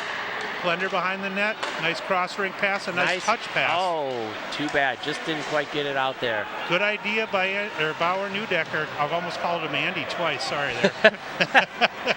That's it. Bauer's dad's name. A little high gloss pass that time over to Nicky Hames, and Bauer will follow. Lucas Savage steals it off the redirect. Here's Charlie Hills, goes through several sets of legs and almost finds the back of the net. Wasn't a lot on that shot, but it doesn't take a lot if the goalie doesn't see it. Look at Neudecker work the forecheck that time as he uses that body. Gets it over to Nicky Hames. Shallow angle again, and that's a high rebound again. That seems to be the spot to score on this guy from down on the red line. Oh, wow. Nice follow through on the Lucas Savage check. Nice checks by Luca, taking him off the puck there along the boards. Yeah, it was Sam Lundqvist who just saw that number 5 was in his rearview mirror that time. Here's Hames. He's got Lucas Savage out front, wrister. Oh, ring the dinner bell again. Oh, you are right, Tommy. 4th time of the game, I believe. 2-on-1 break this time for them is thwarted. Nice job by Hills there to get in and break that play up. Oh, and then they turn it right back over. Oh, boy, it was a nice poke check, but then we lost this puck there momentarily, and 21 Terlizzi was able to get an opportunity. So 8:05 is all that remains here. If you got any friends at home or that have St. Louis Park cable, make sure you let them know as this one's all knotted up at 2. Oh, funny bounce off the boards there. Came straight back out. Behind the Oriole net, here's Nicky Owens again. As we mentioned, had a nice visit with his dad, who said Nicky's just thrilled to be playing so much hockey, although I know he enjoys playing forward, but he's sure contributed behind the net. Looks like Greenbush getting some help there with Teddy Hopman. Hopman down to his knees as they missed on the lineup of the check that they time. Took each other out there. Oh, Greeny with a nice backhand pass out front. I think that was to Joey Kramer. Joey couldn't get a stick on it. Fortmeyer with excellent speed. Nice job by Fortmeyer there. Keep his blade, and then, wow, he steamrolls into he steamrolls into number 11, Radke that time. There's been hardly any breaks this period. Oh, Joey Kramer taken down. I think we're going to have Lorenzi's going to get the gate. Yeah. I think Lorenzi's going to get the gate as he's trying to get one of the Orioles to come in with him, and indeed, Joey Kramer goes down that time. Well, wait a minute. Now they're not calling a penalty. Maybe it was just offsides. I guess so, because Lorenzi and Kramer ran into each other hard here. Sorry about that, folks. Yeah, I thought there was a penalty too. Yeah, so we aren't going to have anything. And at the 7:15 mark, looks like the second unit, Jordan, Pearson, and Lundqvist out there to take the draw. Larson able to win that draw over Malarkey and shoot it on down, but the Orioles regroup in their own zone where Hill's being pursued behind his own net. Hillsy getting some help from his partner, Nicky Owens. Hillsy right out front of Clearsy. I'll never get used to the guys breaking in front of the net. I'm with you. Oh, here's a possible break, but Hillsy able to thwart that as he bodies up Ryan Pearson quite well. Excellent, fun game to watch, Tommy. It really is. Both teams with a lot of energy, and yeah. Both teams really want this as a section game, too. You can see these are teams, it's a seeding game, which means whoever wins is going to get an advantage come seeding meeting time in late February. Alfin finishing a check there on the far wall, and here he's going straight hard for the puck. CJ not able to get it, but Hill's able to step up, and at the red line, he works his way into the blue line. Wrister hits off the shin pads that time of Galkowski, and Galkowski out there, and here is Lundqvist again. Sam Lundqvist and Terlizzi. Terlizzi harassing one of the Orioles players, and Malarkey with good discipline holds on to the puck, just keeps control of it. Excellent backhand. Look at the stick handling.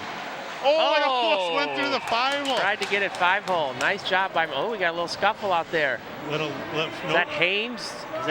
Hames and number 6 Newton for Zach them. Newton. Yeah. I was going to say the stick handling. You know, the one thing I've been really impressed by Miles. I didn't see him earlier in the year when I know he was coming back from his injuries.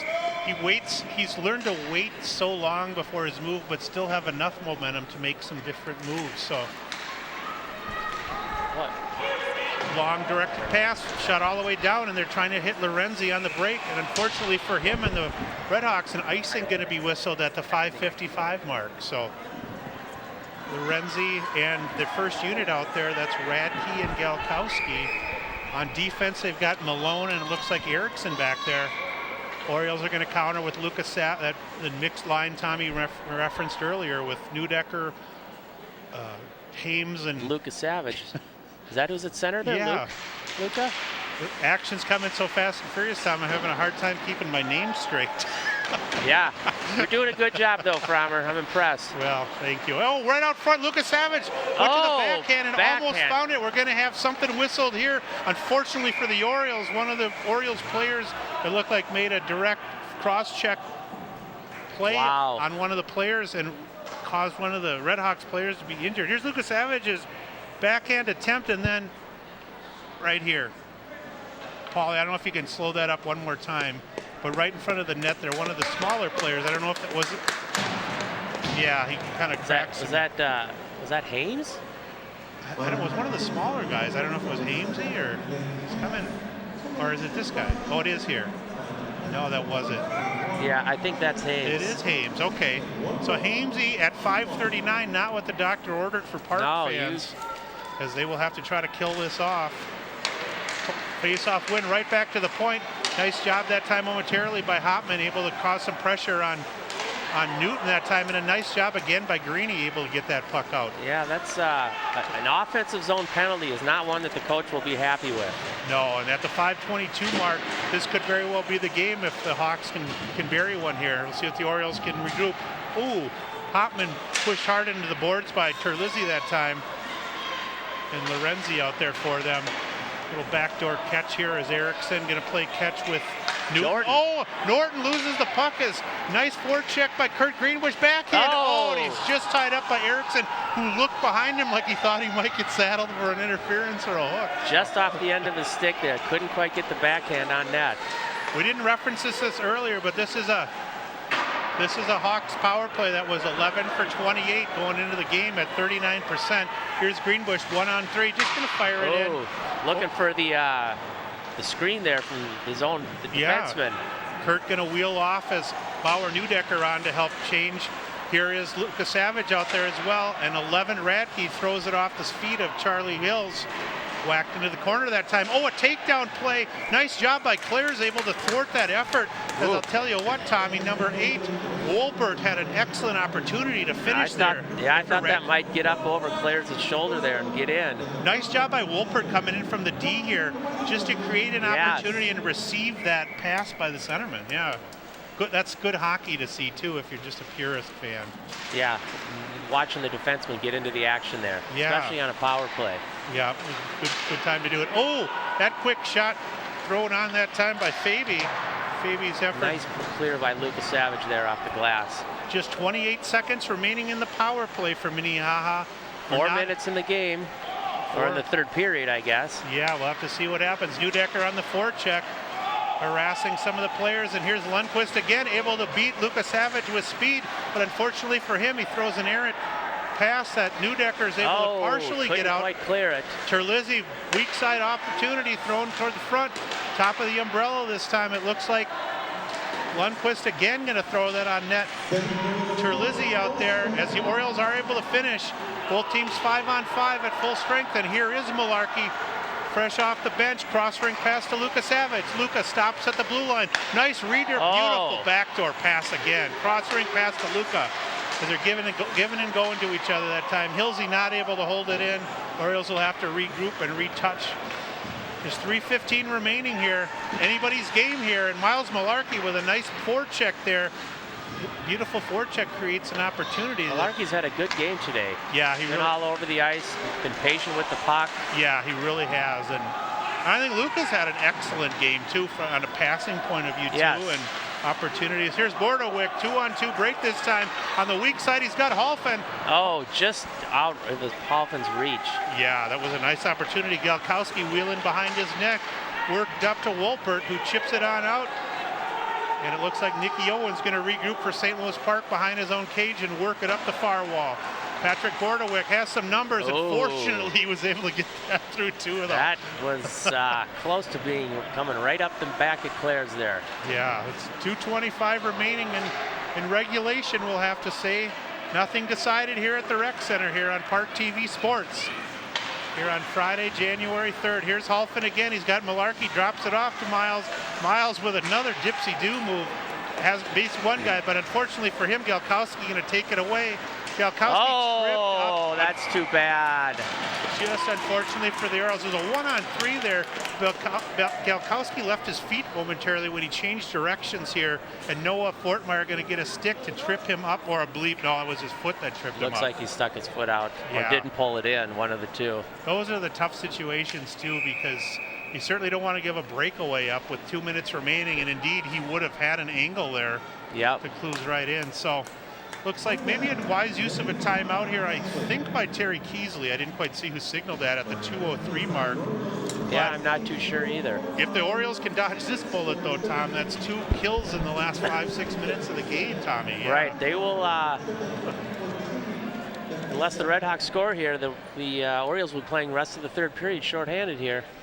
Yes, and it's, as we mentioned earlier, the Orioles coming into the game were 80% on their penalty kills. They'd only given up 6 goals on the year in 30 attempts, and the Hawks were at 39%. But as we mentioned earlier, the Red Hawks haven't played anywhere near the level of competition Park has. They had some just games where they blew North Branch completely out of the water. Morris, they scored 10 on. I think they had a good win over Richfield, and they did lose to the undefeated Laverne team, which is probably one of the most interesting stories in high school hockey again this year. They're 12-13-0 in Class A, but because they're way down by Worthington and they don't play a lot of They're not getting a lot of respect. Yeah, they won the Open Cup for the Schwann tournament last week, and they won all 3 games over, I think it was Kennedy and a couple other teams, but it's got to be rough to get a lot of, you got to really hop on the bus if you're playing down there. Right? Yeah. So off the face-off win, power play here, puck back to the point this time to Newton as he works it over to Radke. Orioles in the top of the box that time. Newton straight on front, going to throw it in. Nice pad save by Clares, and a nice, better than that, even a nice job by Greeny able to work that out. Greenbush and Hopman up top on the box this time with Hills and Plender. Yeah, the Orioles are down one of their defensemen here. Fortmeyer in the box, so.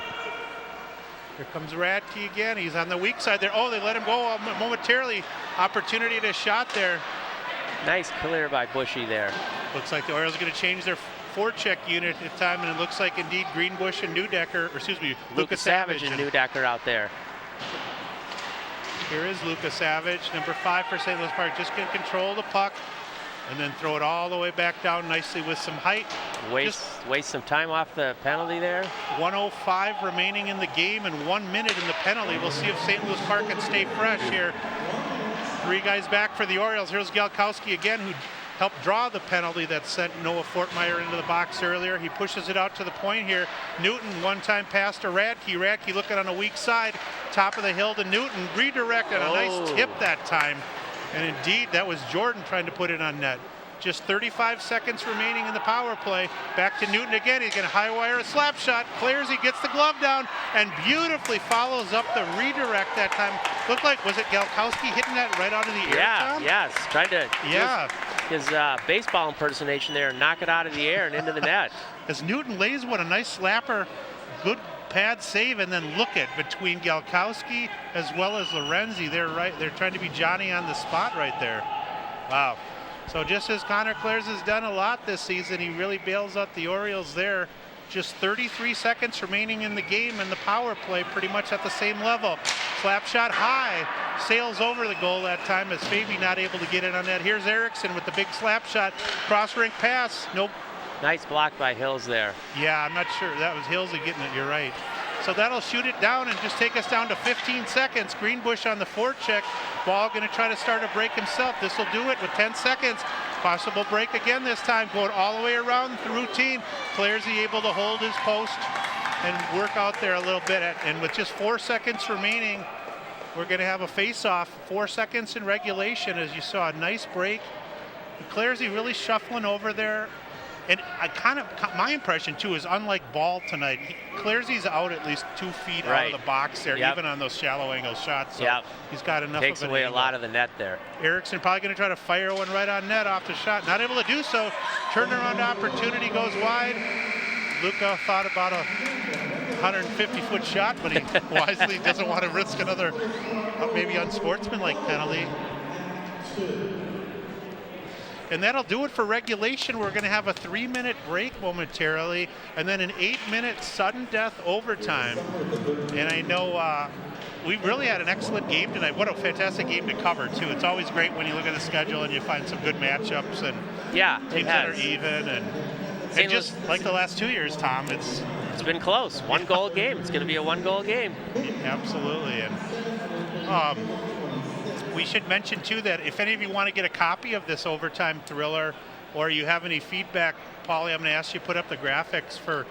Go to ParkTV.org. And again, this game is on live right now. If you're watching from your home on Friday, January 3rd, and you have some friends that live in wherever, Edina, Crystal. Grandparents living out of state. Maybe in Massachusetts or wherever not. Yep. You can have them watch immediately live or use the on-demand feature on the Park TV library. And you can also order DVDs. Tommy, I'll remind you to tell the parents on occasion it's 3 for $10 a piece if they do want to get a copy, and they can do that through Paul. Paul Broden, our crack director, thank you again for putting the graphics up. We just have one camera person tonight, Misty Lewis, doing yeoman's duty. She can't take any plays off, even if she would want, and the puck has been racing back and forth all night long. Not a lot of stoppages. No, it's been a, what time is it? Yes. 9:12. It's been a 2-hour game, which is moving right along. Yeah, and a lot great opportunities. And if you want to follow any of the other Park sports teams, I know I'm always throwing this out. You can go to gopark.org, gopark.org.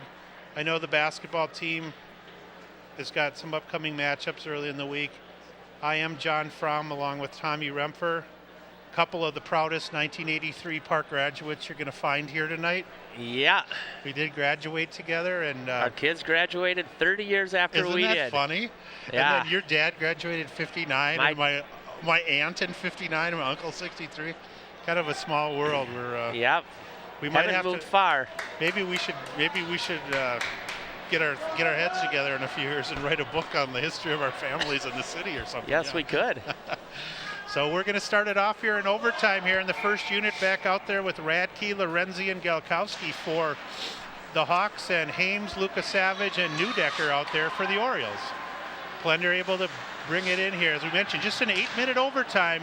Sudden death, win.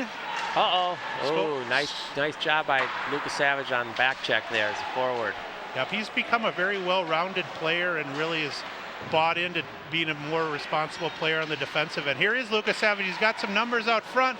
Another shallow angle shot, and I don't think that's what Ball wants to see out of Luca after that second goal he gave. Exactly. He might be a little nervous on those. He'd probably rather have him shoot from the slot because he has none of those have got by him.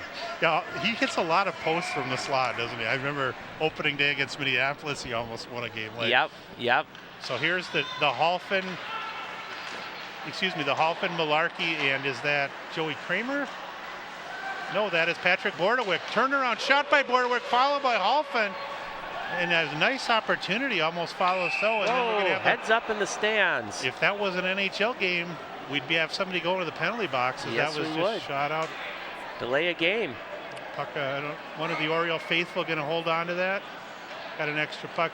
Yeah, and this has been really been interesting to watch how Coach Keasley has mixed and matched, even inside of periods, how he's changed line combinations and just something. If he wasn't getting the energy exactly wanted, now he's got border. Oh, was that another pipe? Or was that it was close. Wow. The goalie definitely was not expecting that because it came from nowhere, and he just It almost looked like he turned his head because he didn't want to get hit in the face by it. Let's see if we can see that again. Here's Patrick, beautiful turnaround shot, and it was the crossbar. I'm saying crossbar because we've got to add to the, but it might have been the helmet, but here's again. Oh, see, it does hit the crossbar. Wow. Jeez, so 7 minutes remaining. Back to the point. Hills, he's got some space. Right down the gut. Nobody home rebound. Hey, they win it! The Orioles win as Charlie Hills breaks it down at 7 minutes, and then the follow-up effort is wrapped into the net, and the Orioles, just like 2 years ago and last year, win a hard, nail-fought game and an overtime game. I'm not sure who got the game winner. Did you see it there? I couldn't tell. I saw Hills. Hills had the shot, came right up the gut with the shot, and then the rebound came out, and let's see, who is it? Kramer. Joey Kramer, looks 22. Like it's 22, Joey Kramer. Look at that, the big senior from senior there, and that was nice for Joey, I believe, and Charlie Hill. That's Joey's second goal of the year. Look at all that space. Look at that. Look at how the Oriole player created all that angle for the puck to get through on the shot here too. Yeah, it looks like Kramer snuck in on the other side there and just shoveled a backhand past the goalie there. Wow, and that's great to see with Greenbush and the gang. all down there. You know, there's nothing more exciting than a comeback victory, and Yeah. and it was 2-1. You know, Going into the third period. Yep, and then Luca got that shallow angle goal, and I thought Park played with really a sustained amount of energy, which I wasn't sure what we were going to get after. I know things hadn't been going perfect the last 10 Right. days with the tournament, and Right. kind of get some tired legs after a long holiday and New Year's Yep. Day and all that. Yep. So this kind of reminded me, it's not really the same, but 2 years ago, Park responded after a tough loss to Benilde with a great game against Rogers right after the New Year's, and really a fun environment. So for Terry Keesley and the boys, not a lot of time to sit and enjoy this one, but hopefully they'll have a Coca-Cola or a bottle of water in the locker room and share stories. If you are watching live on Friday, January 3rd, the Orioles do play at Robbinsdale Cooper tomorrow at 3 o'clock for varsity, 1 for JV, and that's at the New Hope Arena. I'd like to encourage some of the kids and families to make it out to the game tomorrow, as you're going to see TJ Rempfer out there with all the other Park players. TJ, did he drop his stick?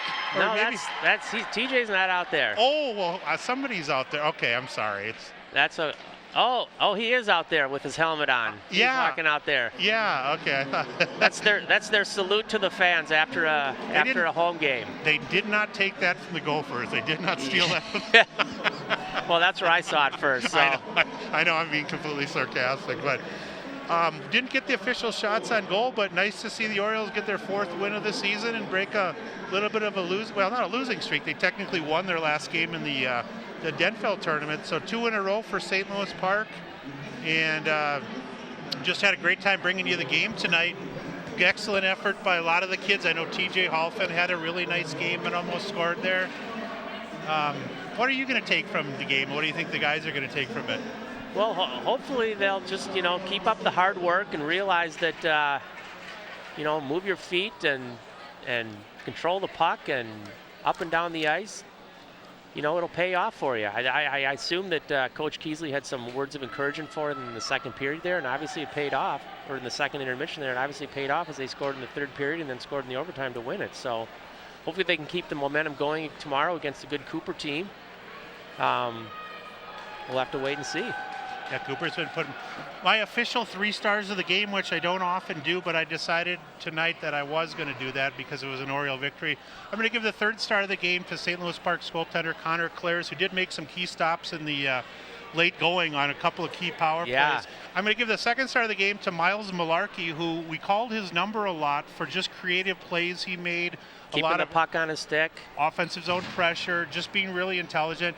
And I'm giving the 1st star of the game to Jake Lucas-Savage, who I thought played his best overall game that I'd seen in high school. Yeah, he worked hard. He was giving the puck up, passing it, but he also had a nice goal there on a shallow angle shot, which put the game back at a tie. Gave the Orioles a chance to win it in overtime. And all of the kids were really committed to the defensive zone today, I thought, too. I mean, a lot of much better aggressive zone back checking, I thought, too. And that's what I really enjoyed seeing, was the commitment that the coaches have obviously instilled in the kids, that they've got to be a 51-minute team. And Yep, and I not agree. Leave Connor hanging out to dry a lot, and not relying on him all game like yes. they tried or did in the first 2 victories, right? Shutout victories, and I think maybe they thought, well, we can just continue to let Connor get 60 shots on him. Yeah. He's going to win it for us, and it's not going to work that way. No, I mean, even for an NHL goalie, he right. That's all we've got for tonight. On behalf of Tommy Rempfer, I'm John Fromm. Thanks for joining us with Park 16. Until next time here, hope you enjoyed tonight's effort. St. Louis Park gets their 4th win of the year with a nice victory over Minnehaha Academy. Good night. Yeah, that was great.